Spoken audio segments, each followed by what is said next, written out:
ஓம் சாந்தி. 31/5/2026 காலை முரளி. அவ்யக்த Bapdada. Revised date 15/3/2010 Madhuban. முரளியின் தலைப்பு: பரமாத்மா அன்பிற்கு பாத்திரமான ஆத்மாக்கள், துக்கத்தில் இருப்பவர்களுக்கு சுகத்தின் ஒரு துளி கொடுங்கள். வீணானவைகளை முடித்துவிட்டு சக்திசாலி ஆகுங்கள், மேலும் நேரத்தை அருகில் கொண்டு வாருங்கள். அதாவது நீங்க தான் பரமாத்மாவின் அன்பிற்கு பாத்திரமான ஆத்மாக்கள். ஆகையால உங்களிடம் அனைத்து பிராப்திகளும் இருக்கு, நிரம்பி இருக்கு. ஆகையால யார் துக்கத்தில் இருக்காங்களோ அவங்களுக்கு ஒரு துளி சுகத்தையாவது கொடுங்க. பிரசாதத்தை எப்படி கொஞ்சமாவது எல்லாருக்கும் கொடுப்பாங்களோ அதுபோல் அந்த பிரபு பிரசாதத்தை, சுகத்தை ஒரு துளியாவது எல்லாருக்கும் கொடுங்க. அதே நேரத்தில் வீணான விஷயங்களை முடிச்சிட்டு சக்திசாலி ஆகுங்க. அப்போதான் நேரத்தை அருகில் கொண்டு வர முடியும் அப்படின்றார். இன்று பாப்தாதா தன்னுடைய நாலாபுறங்களிலும் உள்ள பரமாத்மாவிற்கு பிரியமான குழந்தைகளை பார்த்து கொண்டிருக்கிறார். நாமெல்லாம் யாரு? பரமாத்மாவிற்கு பிரியமான குழந்தைகள். அப்படிப்பட்ட பரமாத்மாவிற்கு பிரியமானவர்கள் கோடியில் சில குழந்தைகள்தான். ஏனென்றால் இந்த நேரம்தான் பரமாத்மா அன்பின் அனுபவம் செய்ய முடியும். முழு கல்பமும் ஆத்மாக்களின் அன்பு, மகாத்மாக்களின் அன்பு, தர்மாத்மாக்களின் அன்பை அனுபவம் செய்தீர்கள். ஆனால் பரமாத்மாவின் அன்பு இப்பொழுது இந்த சங்கம யுகத்தில் மட்டும்தான் கிடைக்கிறது. அதை குழந்தைகளாகிய நீங்கள் அனைவரும் அனுபவம் செய்து கொண்டிருக்கிறீர்கள். யாராவது உங்களை பரமாத்மா எங்கு இருக்கிறார் என்று கேட்டால் நீங்கள் என்ன பதில் சொல்வீர்கள்? என்னுடன் இருக்கிறார், என்னுடன் தான் வசிக்கிறார், என் உள்ளத்தில்தான் இருக்கிறார் என்கிறீர்கள். இதுபோல் அனுபவம் செய்து கொண்டிருக்கிறீர்கள் தானே? இந்த அன்பை பற்றி உங்களுக்கு தான் தெரியும். அதாவது நம்முடைய இதயத்தில் தந்தை இருக்கிறார், மேலும் தந்தையின் இதயத்தில் நாம் இருக்கிறோம் என்ற இந்த அனுபவம் உங்களுக்கு தான் இருக்கிறது. இந்த பரமாத்மா அன்பின் போதையை அனுபவம் செய்யக்கூடிய பாக்கியம் நமக்கு தான் பிராப்தியாகி இருக்கிறது என்பதை அறிந்திருக்கிறீர்கள். யார் மீதாவது அன்பு ஏற்பட்டு விடுகிறது என்றால் அதன் அடையாளம் என்னவாக இருக்கும்? அவர்கள் மீது அர்ப்பணம் ஆகுவது. அதாவது யார் மீதாவது அன்பு இருக்குன்னா உலகத்தில் கூட என்ன செய்வாங்க? அவங்களுக்கு அர்ப்பணம் ஆயிடுவாங்க, அவங்களுக்கு சரெண்டர் ஆயிடுவாங்க. அப்படின்னா அவங்க என்ன சொல்கிறாங்களோ இவங்க அதை செய்வாங்க. அவங்க விருப்பம்தான் இவங்களுடைய விருப்பம். அப்படி அவங்க சரெண்டர் ஆயிடுறாங்க அல்லது அர்ப்பணம் ஆயிடுறாங்க. எனவே பரம்பிதா பரமாத்மா குழந்தைகளாகிய உங்களிடம் என்ன விரும்புகிறார் என்பதை நீங்கள் அனைவரும் அறிவீர்கள் தானே? அதாவது பகவான் மீது அன்பு இருக்குன்னு சொல்கிறீங்களே, அப்போ பகவானுடைய விருப்பம் என்னன்னு தெரியும் தானே? யார் மீது அன்பு இருக்கோ அவங்க விரும்புகிற மாதிரி தானே செய்யணும். என்னுடைய ஒவ்வொரு குழந்தையும் எனக்கு சமமாக ஆக வேண்டும் என்று தந்தை ஒவ்வொரு குழந்தை மீதும் இந்த விருப்பத்தை வைத்திருக்கிறார். எப்படி தந்தையோ அப்படியே குழந்தைகளின் நிலை உயர்ந்ததாக இருக்க வேண்டும். அந்த உயர்ந்த நிலை எது? சம்பூர்ண தூய்மையின் நிலை. கனவில் கூட தூய்மையற்ற தன்மை வர முடியாத அளவிற்கு அப்படிப்பட்ட தூய்மை இருக்க வேண்டும். அப்படிப்பட்ட சம்பூர்ண தூய்மையான நிலையை உருவாக்கி கொண்டிருக்கிறீர்களா? அந்த சம்பூர்ண தூய்மையில் தூய்மையற்ற தன்மையின் பெயர், அடையாளம் என்பதும் இருக்காது. இதுதான் என்னுடைய விருப்பம் அப்படின்னு சொல்றார். என்னை போலவே உயர்ந்த நிலை அடையணும். ஆனால் அந்த உயர்ந்த நிலை எது? சம்பூர்ண தூய்மையின் தன்மை. அப்போ சம்பூர்ண தூய்மையின் தன்மைன்னு எதற்கு சொல்லப்படுது? கனவில் கூட அந்த தூய்மையற்ற தன்மையின் அடையாளம் இருக்காது. இந்த நிலையை நம்ம அடையணும். அதற்காக முயற்சி செய்யணும்.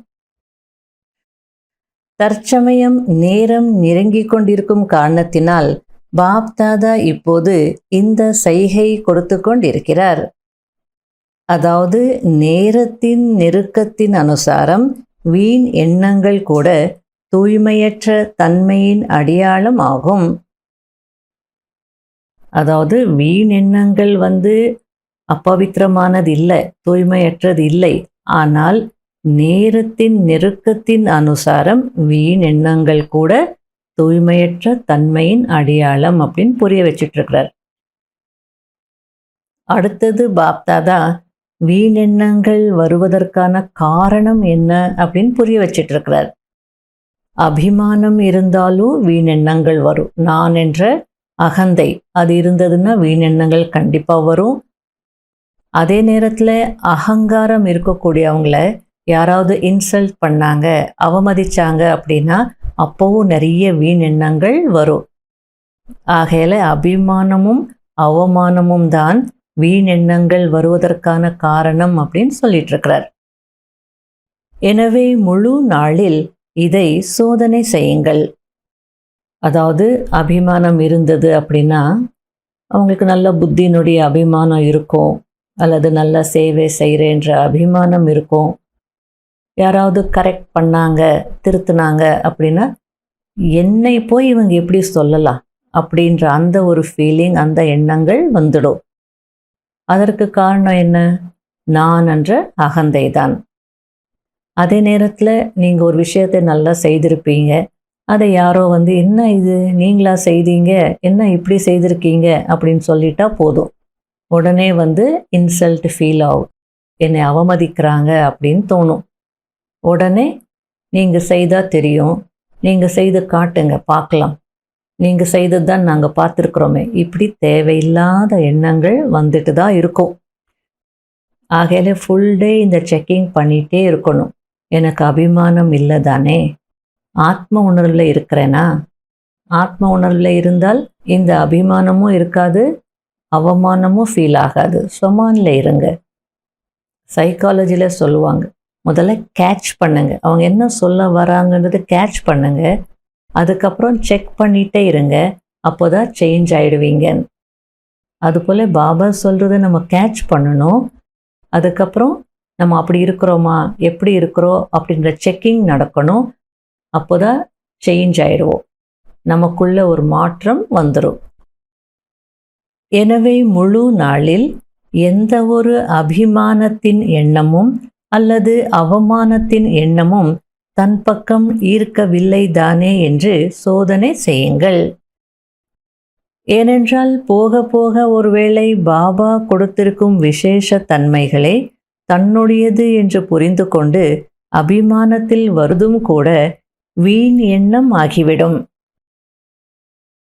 அதாவது நாம் பாபாவுடைய சேவை செய்கிறதுக்கு நிமித்தம் ஆயிட்டோம் அப்படின்னா நமக்குள்ள பாபா அந்த விசேஷ தன்மைகளை நிரப்பிடுவார்.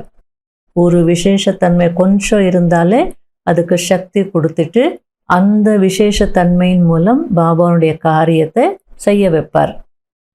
ஆரம்பத்தில் அப்படி தான் இருக்கும், பாபா செய்ய வைக்கிறார், பாபா செய்ய வைக்கிறார், பாபாவுடைய கிஃப்ட்டு, பாபா கொடுத்த விசேஷத்தன்மை அப்படின்னு இருப்பாங்க. அதுக்கப்புறம் போக போக என்ன ஆயிடுது, மறந்துடுவாங்க. என்னுடைய விசேஷத்தன்மை அப்படின்னு நினைக்க ஆரம்பிடுவாங்க. இந்த மாதிரி என்னுடைய விசேஷத்தன்மை, நான் சிறப்பாக செய்ய முடியும், நான் சிறப்பாக பேச முடியும், என்னுடைய பிளானிங் தான் ரொம்ப சிறந்ததாக இருக்குது அப்படிலாம் நினைக்க ஆரம்பிச்சிடுவாங்க. இது கூட இந்த அபிமானத்தில் வர்றது கூட வீண் எண்ணம் அப்படின்னு சொல்லிட்டுருக்கிறார். அதே நேரத்தில் நான் என்ற அசுத்த எண்ணம், அதாவது நான் குறைந்தவன் அல்ல, நானும் அனைத்தும் அறிந்திருக்கிறேன், என்னுடைய இந்த எண்ணம்தான் யதார்த்தமானது, உயர்ந்தது. இது போன்ற எனது என்பதின் அபிமானத்தின் சங்கல்பம் கூட சூக்ஷ்மமான தூய்மையற்ற தன்மையின் அம்சமாகும். எனவே எந்த விதமான தூய்மையற்ற வீண் எண்ணங்களின் அம்சமும் இருக்கவில்லை தானே என்று தன்னை சோதனை செய்யுங்கள். ஏனென்றால் இப்போது தூய்மையான உலகத்தின் ஸ்தாபனைக்கான நேரத்தை அருகில் கொண்டு வருவதற்கு பரமாத்மாவிற்கு பிரியமான குழந்தைகளாகிய நீங்கள்தான் நிமித்தமாக இருக்கிறீர்கள்.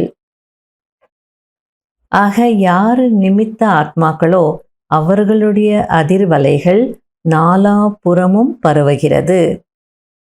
எனவே எந்த விதமான வீண் எண்ணமும் தன் பக்கம் இழுக்கவில்லை தானே என்று சோதனை செய்யுங்கள். ஏனென்றால் இப்பொழுது தூய்மையான உலகம், தூய்மையான ராஜ்யம் நெருங்கி வந்து கொண்டிருக்கிறது. மேலும் துக்கம் மற்றும் அசாந்தி நாலாபுறமும் விதவிதமான ரூபத்தில் அதிகரித்து கொண்டே இருக்கிறது. அதற்கு தூய்மையின் வைப்ரேஷன்ஸ் அவசியமாக இருக்கிறது.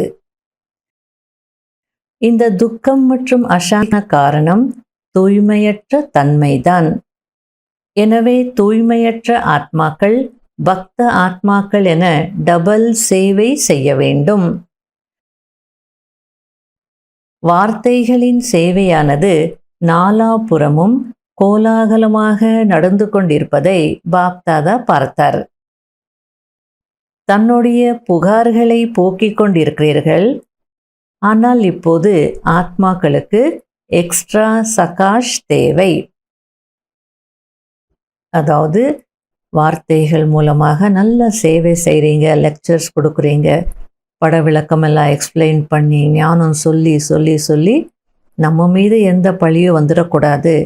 நாளைக்கு யாரும் எனக்கு நீங்கள் சொல்லவே இல்லைன்னு சொல்லக்கூடாது, அந்த கம்ப்ளைண்ட் யாரும் சொல்லக்கூடாதுன்னு நல்ல சேவை செய்துட்ருக்கீங்க. எல்லா இடங்களுக்கும் போகிறீங்க, எங்கெல்லாம் வாய்ப்பு கிடைக்குதோ அங்கெல்லாம் போயிட்டு சேவை செய்கிறீங்க. ஓகே தான், நான் பார்த்துட்டு தான் இருக்கிறேன்றார். ஆனால் இப்போது இது போதாது. ஆத்மாக்களுக்கு ஞானத்தின் கூடவே எக்ஸ்ட்ரா சக்தி தேவை அப்படின்னு புரிய வச்சிட்டு இருக்கிறார். அப்போ எக்ஸ்ட்ரா சக்தி கொடுப்பதுன்னா என்ன?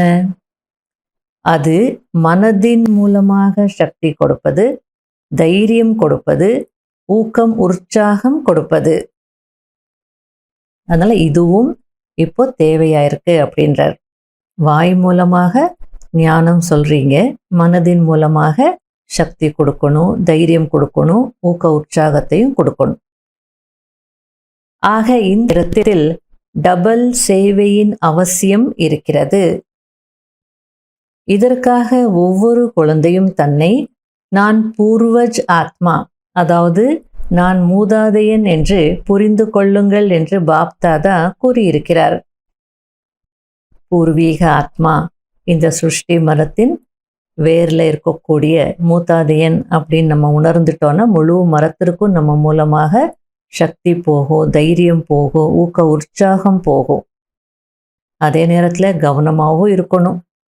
நான் மூத்தாதியன்னு சொல்லிட்டு நான் கவலைப்பட்டா, பயந்தால் அல்லது மனச்சோர்வில் இருந்தால் அதுதான் எல்லாருக்கும் போகும். நீங்கள் இந்த கல்ப விருட்சத்தின் அஸ்திவாரம், மூதாதைய மற்றும் பூஜைக்குரிய ஆத்மாக்கள் ஆவீர்கள். பாப்தாதாவோ துக்கம் நிறைந்த குழந்தைகளின் கூக்குரலை கேட்டுக்கொண்டிருக்கிறார். குழந்தைகளாகிய உங்களிடமும் அவர்களின் கூக்குரலின் சத்தம் வந்தடைய வேண்டும். எந்தளவு சம்பூர்ண தூய்மையான ஆத்மாவாக ஆகுவீர்களோ, அதாவது ஆகிக்கொண்டிருக்கிறீர்கள், ஆகியும் இருக்கிறீர்கள். ஆனால் கூடவே இப்பொழுது மனசா சேவையையும் அதிகரிக்க வேண்டும். இன்று உலகத்தில் ஆத்மாக்களிடம் சுகம், சாந்தி, சந்தோஷம் குறைந்து கொண்டே இருக்கிறது. பரமாத்மாவின் அன்பிற்கு பாத்திரமான ஆத்மாக்களாகிய நீங்கள் இப்பொழுது அன்பின், திருப்தியின், குஷியின் துளிகளை கொடுப்பது அவசியமாக இருக்கிறது. துக்கமானவர்களுக்கு சுகத்தின் ஒரு துளி கொடுங்கள். அதாவது உலகத்தில் கூட என்ன சொல்லுவாங்க, தாகத்தில் இருக்கிறவங்களுக்கு முதல்ல கொஞ்சம் தண்ணி கொடுங்க அப்படின்னு சொல்லுவாங்க. தாகம் தாகம்னு சொல்கிறவங்களுக்கு நீங்கள் வந்து சாப்பாடு கொடுத்தீங்க, 36 வெரைட்டி கொடுத்தீங்கனாலும் அவங்களால சாப்பிட முடியாது. அதுபோல் உலகத்தில் இருக்கிற ஆத்மாக்கள் ரொம்ப வீக்காக இருக்கிறாங்க. அவங்களுக்கு ஞானமே சொல்லிட்டு இருந்தீங்கன்னா அவங்களால கிரகிக்க முடியாது. ஆகையால் ஒரு துளி அன்பின், திருப்தியின், குஷியின் அனுபவம் செய்விக்கணும்.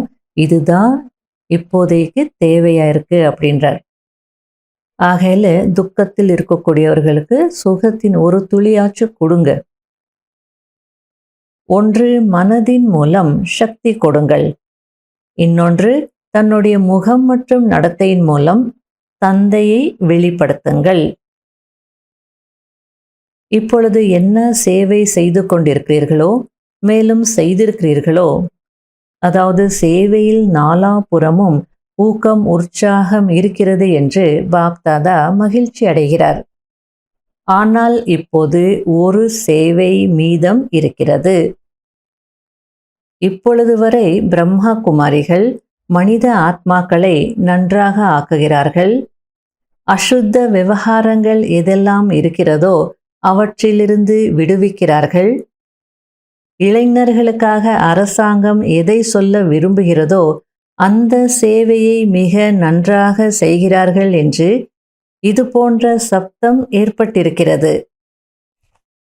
ஆனால் இப்பொழுது தந்தை வந்துவிட்டார், பரமாத்மா வந்துவிட்டார், பரமாத்மா ஞானம் கொடுத்து கொண்டிருக்கிறார், என்னுடைய தந்தை ஆஸ்தி கொடுப்பதற்கு வந்துவிட்டார் என்று தந்தையின் பக்கம் பார்வை செல்ல வேண்டும்.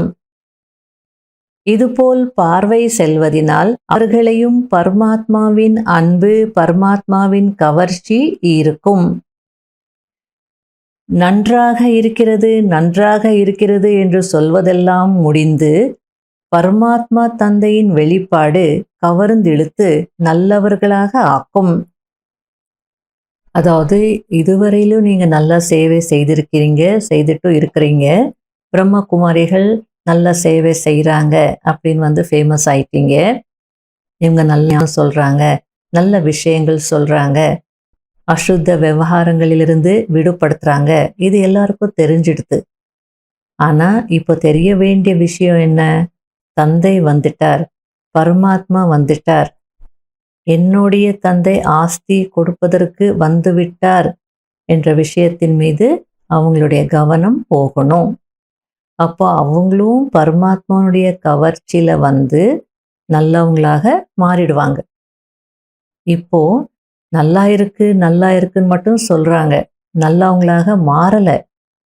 எப்போ பரமாத்மா பிரத்யக்ஷம் ஆகிறாங்களோ, எப்போ அவங்க பரமாத்மாவுடைய அன்பின் கவர்ச்சியில் வருவாங்களோ அப்போ அவங்களும் நல்லவர்களாக ஆயிடுவாங்க.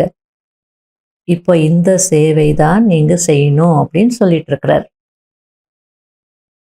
யாரை நினைவு செய்கிறார்களோ அவர் ஞானம் கொடுத்து கொண்டிருக்கிறார், அவரிடமிருந்து ஆஸ்தி கிடைத்து கொண்டிருக்கிறது என்று இப்பொழுது தந்தையை அறிந்து கொள்ளட்டும். அதாவது நீங்கள் பரமாத்மாவை வெளிப்படுத்திட்டீங்கன்னா அவங்களும் உணர்வாங்க, நம்ம யாரை நினச்சிட்டு இருந்தோமோ அவர் தான் இப்போ வந்து ஞானம் கொடுத்துட்டு இருக்கிறார், அவரிடமிருந்து ஆஸ்தி கிடைச்சிட்டு இருக்குன்னு வந்து தந்தையை தெரிஞ்சுக்கிட்டோம் அப்படின்றார்.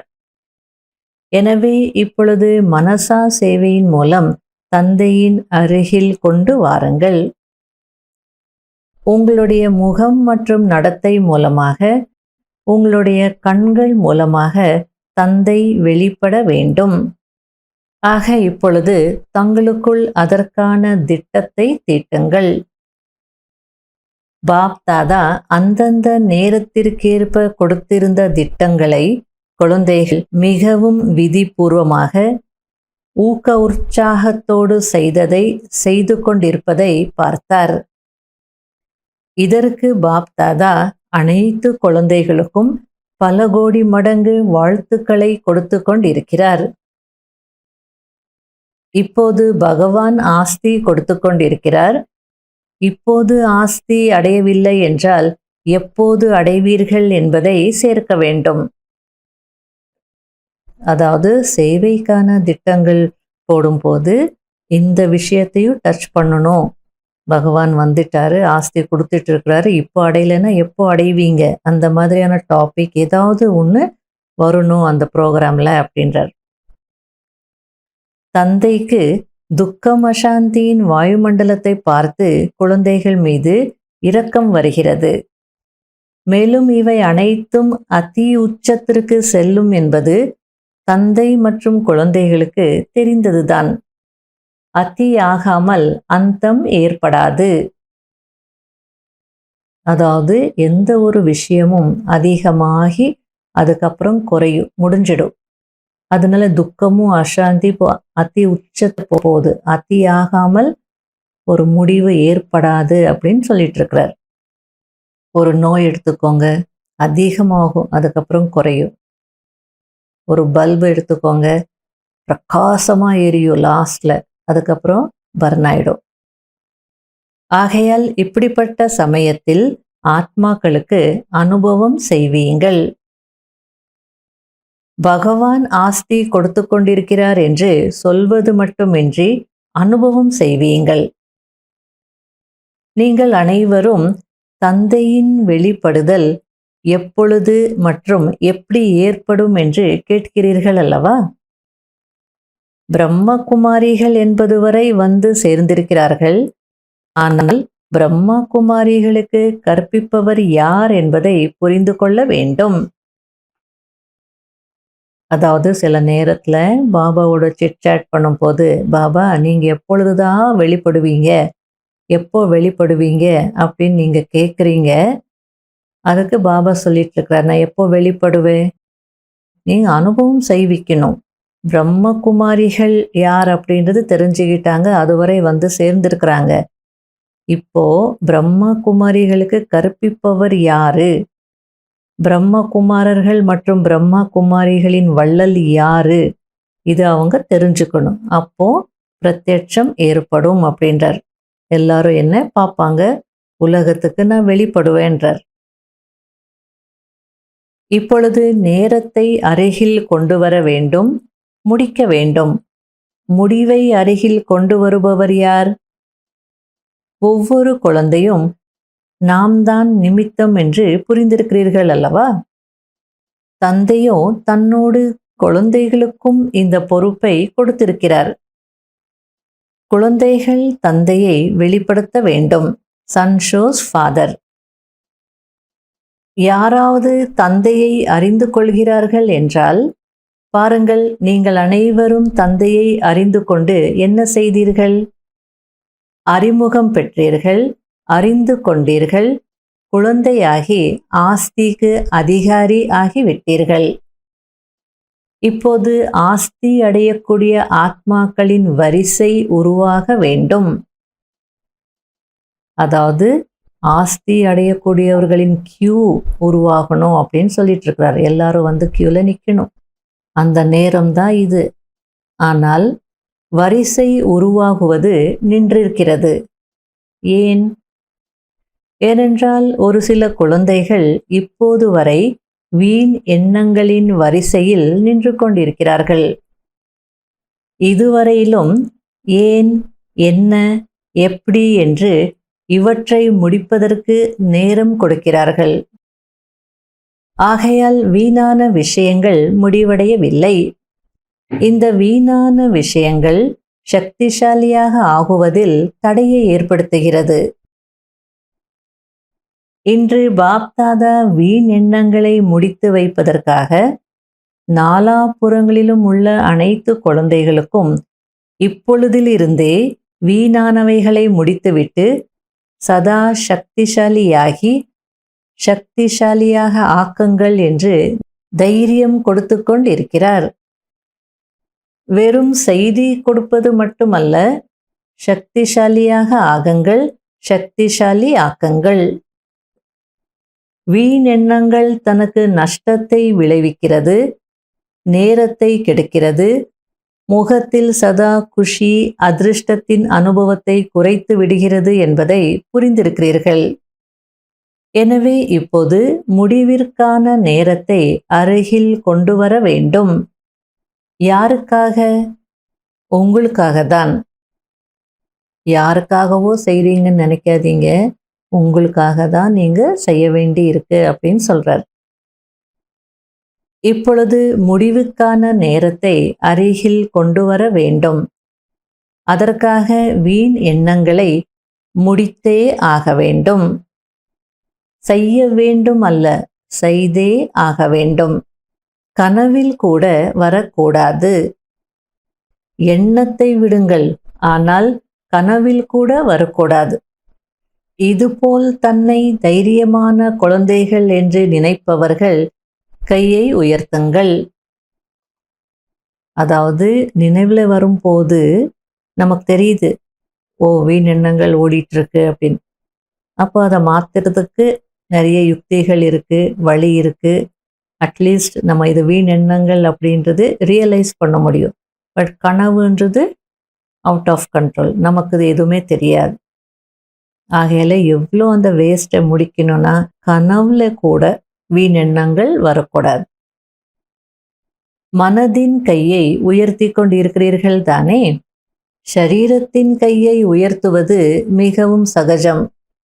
ஆனால் மனதின் கையை உயர்த்தி கொண்டிருக்கிறீர்களா? யார் மனதின் கையை உயர்த்துகிறீர்களோ அவர்கள் கையை உயர்த்துங்கள். மனதின் கை. நல்லது. இப்போது பாப் தாதா அனைத்து குழந்தைகளுக்கு வரதானம் கொடுத்து கொண்டிருக்கிறார். வரக்கூடிய புதிய உலகத்தில் நீங்கள் அனைவரும் 21 பிறவிகள் சதா குஷியாக இருப்பீர்கள். உழைக்க வேண்டி இருக்காது. உலகத்தின் குழப்பங்களில் மாட்டிக்கொள்ள மாட்டீர்கள்.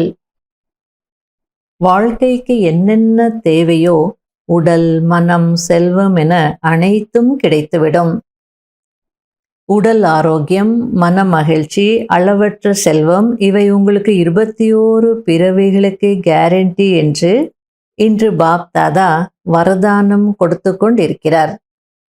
நல்லது. இன்றைய காலத்தின் கணக்குப்படி பல விஷயங்கள் மாறிக்கொண்டே இருக்கிறது. அரசாங்கத்தின் சட்டங்களும் மாற வேண்டும், மனிதர்களின் உள்ளுணர்வும் மாற வேண்டும். எனவே ஒவ்வொருவருடைய வாழ்க்கையில் வீண் விஷயங்கள் வரதான் செய்யும். எனவே வீண் எண்ணங்களை முடிப்பதற்கு சக்திசாலி எண்ணங்கள் தேவை. வீணானவற்றை முடிப்பதற்கு சிறந்த எண்ணங்கள் வேண்டும். அதாவது வேஸ்ட்டை முடிக்கணும்னா பெஸ்டான எண்ணங்கள் வேணும் அப்படின்னு இங்கிலீஷில் சொல்கிறார்.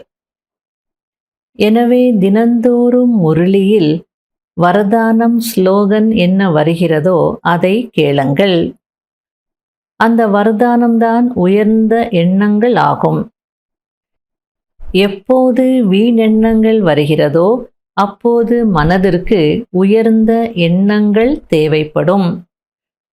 மனம் காலியாக இருக்க முடியாது. மனதிற்கு ஏதாவது ஒரு சங்கல்பம் வேண்டும். அதாவது மனதிற்குள்ள வேக்யூம் இருக்காது, வெற்றிடம் இருக்காது. ஏதாவது நல்ல எண்ணம் இல்லை கெட்ட எண்ணம் இல்லை வீண் எண்ணம், ஏதோ ஒரு எண்ணம் இருந்துகிட்டு தான் இருக்கும். ஆகையால வீண் எண்ணங்கள் வரும்போது அதை மாற்றுங்க, பெஸ்ட் ஆக்குங்க. முரளியில் வரக்கூடிய வரதான் ஸ்லோகனே போதும். அந்த வரதானமே உயர்ந்த எண்ணம் தான். சின்ன குழந்தை கிச்சனில் வந்து கத்தி எடுத்துருச்சுன்னா என்ன பண்ணுவாங்க? குடுன்னா இன்னும் கெட்டியாக பிடிக்கும். அதுக்கு ஒரு சாக்லேட் கொடுத்துட்டீங்க, ஒரு பொம்மை கொடுத்துட்டீங்கன்னா கத்தியை கீழே போட்டுடும். அதுபோல் பாபா சொல்லிட்டுருக்கிறார், மனதிற்கு ஏதாவது தேவைப்படுது, அது வீண் எண்ணங்களில் இருக்க தான் செய்யும். நீங்கள் தான் அதுக்கு வந்து சக்திசாலியான எண்ணங்கள் கொடுக்கணும், பழகணும். அப்படின்னா சக்திசாலியான எண்ணங்களை எண்ணுவது ஒரு பிராக்டிஸ் ஆகணும். ஆகையால் வீண் எண்ணங்களை சிறந்ததாக ஆக்குவதற்கு வரதானம் மற்றும் ஸ்லோகனில் வரக்கூடிய வார்த்தைகள் மனதை மாற்றுவதற்கு தேவைப்படுகிறது. இன்னொன்று, அதிகாலை கண் விழித்ததும் முதலில் சிவ் பாபாவிற்கு குட் மார்னிங் சொல்லுங்கள். சொல்ல முடியுமா? பாருங்கள், பழமொழி கூட இருக்கிறது. ஒருவேளை காலையில் ஏதாவது நல்லதை பார்த்தார்கள் என்றால் முழு நாளும் நன்றாகவே கழிகிறது. காலையில் ஏதாவது கெட்டதை பார்த்தார்கள் என்றால் என்ன சொல்கிறார்கள்? யார் முகத்தில் முழித்தேனோ தெரியவில்லையே, முழு நாளும் கெட்டுவிட்டது என்று சொல்கிறார்கள் அல்லவா? ஆக நல்லவரிலும் நல்லவர் யார்? சிவ்பாபா. சிவ்பாபா மீது அன்பு இருக்கிறதல்லவா? எனவே கண் திறந்ததுமே சிவ்பாபா குட் மார்னிங் என்று சொல்லுங்கள். மற்றும் இரவு படுக்கைக்கு சென்று கண் மூடும் போது சிவ்பாபா குட் நைட் என்று சொல்லுங்கள். இது ஈஸி தானே?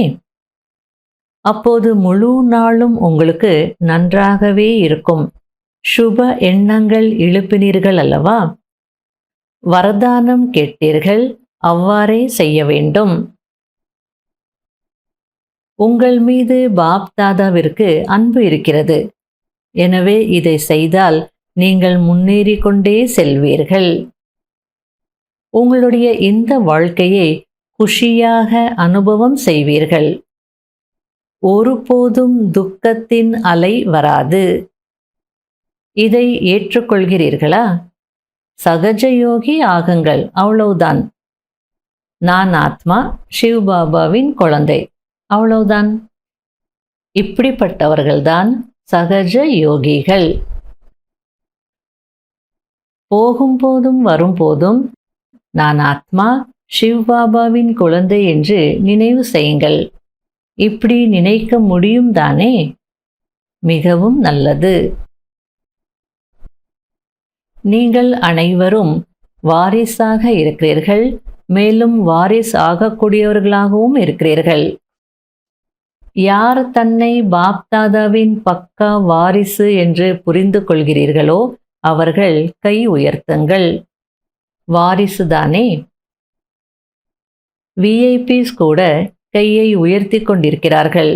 கை தட்டுங்கள். நல்லது. வாரிஸ் குவாலிட்டி, இந்த எண்ணத்தை தனக்குத்தானே உறுதியாக்குங்கள். பாப் தாதாவிற்கு இந்த சங்கல்பம் கொடுங்கள். அதாவது நாங்கள் இப்பொழுதிலிருந்தே, எப்பொழுதிலிருந்து அல்ல, இப்பொழுதிலிருந்தே வீண் எண்ணங்களை கண்டிப்பாக முடிப்போம். அதாவது வீணெண்ணங்களை கண்டிப்பாக முடிப்போம், அது முடிச்சிட்டு தான் மறுவேலையே செய்வோம் என்ற உறுதி யாருக்கு இருக்கு அப்படின்னு பாபா கேட்டுட்டு இருக்கிறார். ஏற்றுக்கொள்கிறீர்களா? சரிதானே? ஓகே என்றால் கை உயர்த்துங்கள். 2 வேலைகள் செய்ய வேண்டும். ஒன்று சக்திசாலி ஆக வேண்டும், இரண்டாவது நேரத்தை அருகில் கொண்டு வர வேண்டும்.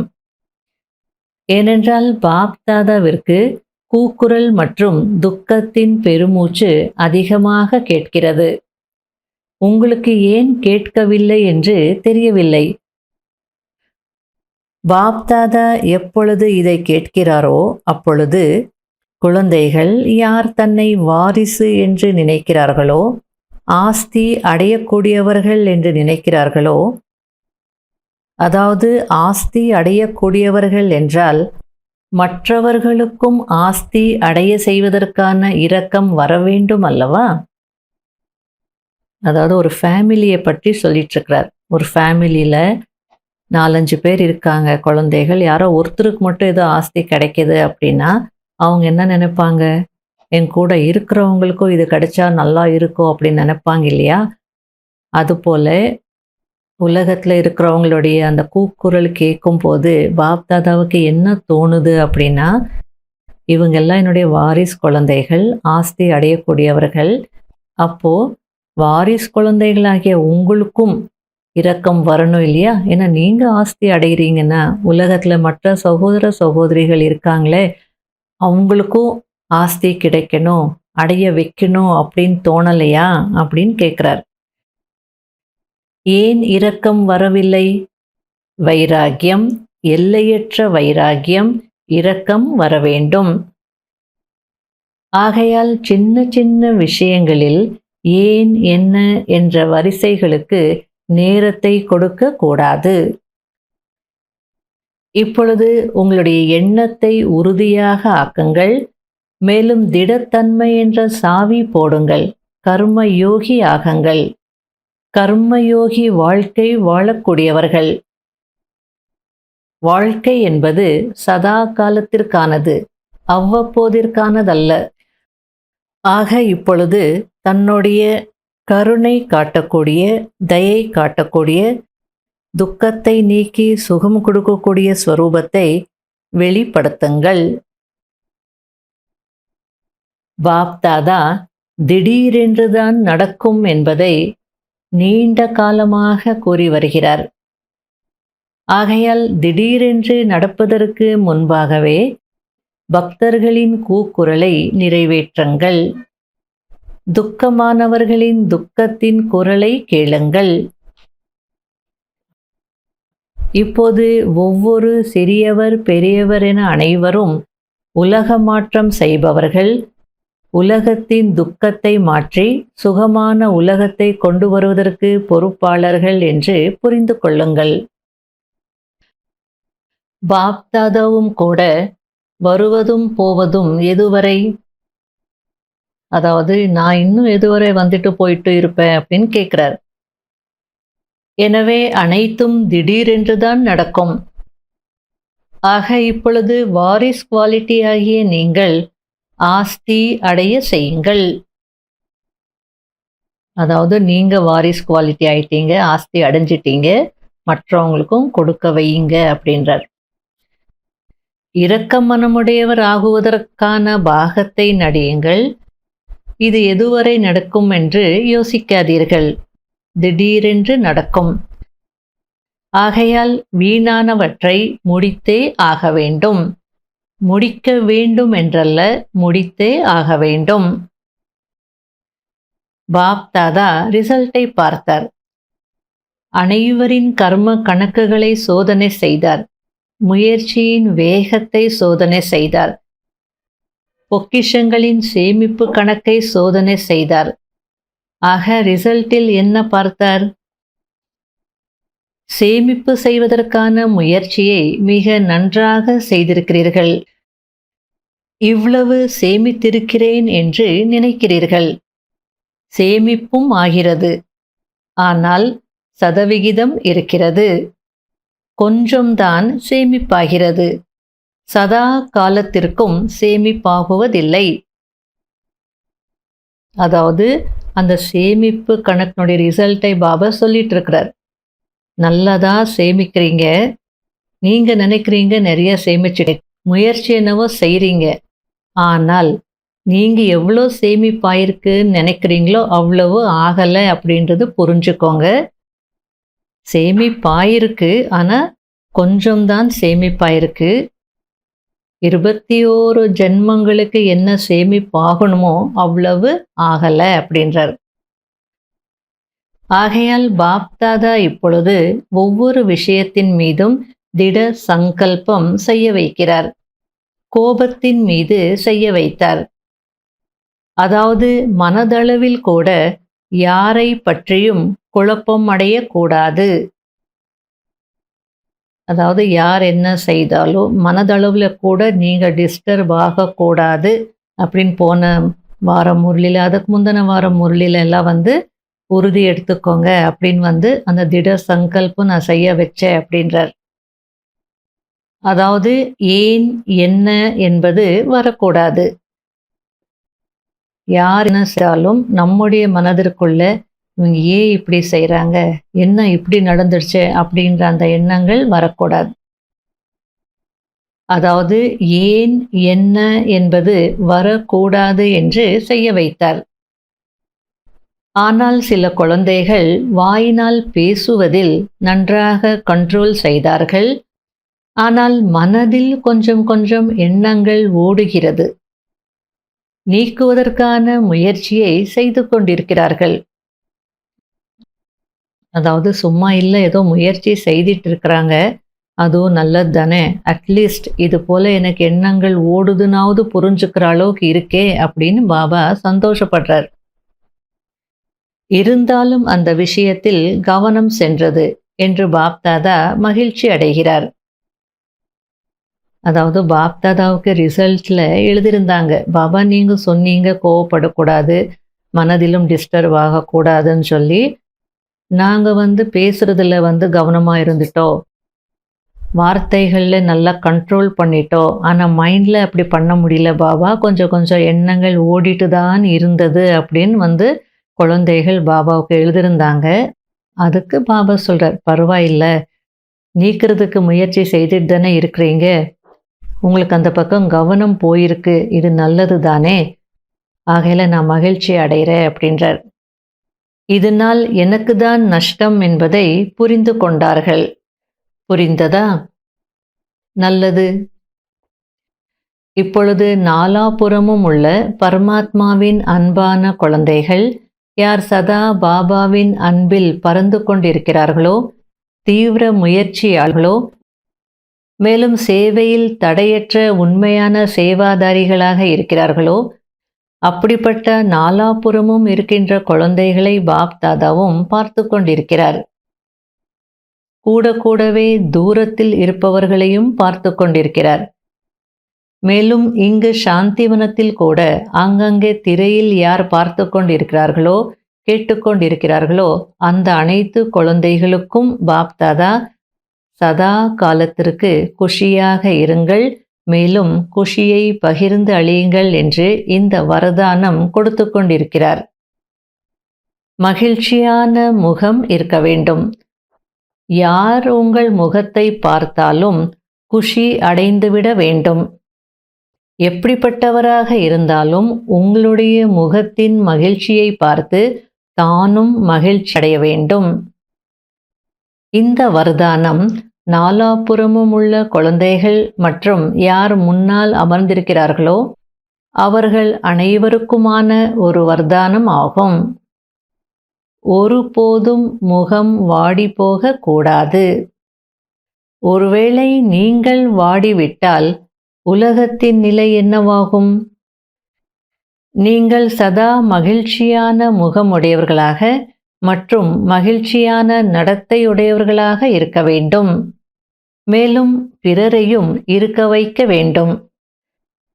அப்படிப்பட்ட அனைத்து தீவிர முயற்சி செய்யும் குழந்தைகளுக்கு பாப் தாதாவின் அன்பு நினைவுகள் மற்றும் இனிமையிலும் இனிமையான குழந்தைகளுக்கு நமஸ்காரம். வரதானம்: தன்னுடைய முக தோற்றத்தின் மூலம் தந்தை மற்றும் ஆசிரியரின் முகத்தை வெளிப்படுத்தக்கூடிய அனுபவ மூர்த்தி ஆகங்கள். தன்னுடைய உண்மையான பொசிஷனில், அதாவது நிலையில் நிலைத்திருக்க வேண்டும். இதுதான் நினைவு யாத்திரை. அதாவது நான் யாராக இருக்கிறேன், எப்படிப்பட்டவராக இருக்கிறேன் என்பதில் நிலைத்திருங்கள். இந்த உண்மையான சொரூபத்தின் நிச்சயம் மற்றும் பலமுறை வெற்றி அடைந்தவன் என்ற நினைவின் மூலம் சதா பெருமிதத்தின் நிலை என்ற கடலில் ஆடிக்கொண்டே இருப்பீர்கள். சுகத்தை வழங்கும் வள்ளலின் குழந்தைகள் என்றால் துக்கத்தின் அலை எப்படி வர முடியும்? சர்வசக்திவானின் குழந்தைகள் சக்தியற்றவர்களாக எப்படி இருக்க முடியும்? எனவே இந்த நிலையின் அனுபவங்களில் இருங்கள். அப்போது உங்களுடைய முக தோற்றத்தின் மூலம் தந்தை மற்றும் ஆசிரியரின் முகம் தானாகவே வெளிப்படும். ஸ்லோகன்: யாருடைய முகம் மற்றும் நடத்தையில் தெய்வீக தன்மை இருக்கிறதோ அவர்கள்தான் சத்தியவாதிகள். அவ்யக்த சமிகை: எப்போது குழந்தைகளாகிய நீங்கள் தன்னுடைய இந்த புருவ மத்திய ஆசனத்தில் அழியாத மூர்த்தியாகி நிலைத்திருப்பீர்களோ அப்போது ஒரே சீரான நிலை என்ற ஆசனத்தில் மற்றும் பாப் தாதாவின் இதய சிம்ஹாசனத்தில் வீற்றிருக்க முடியும்.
நாம் நன்றி கூற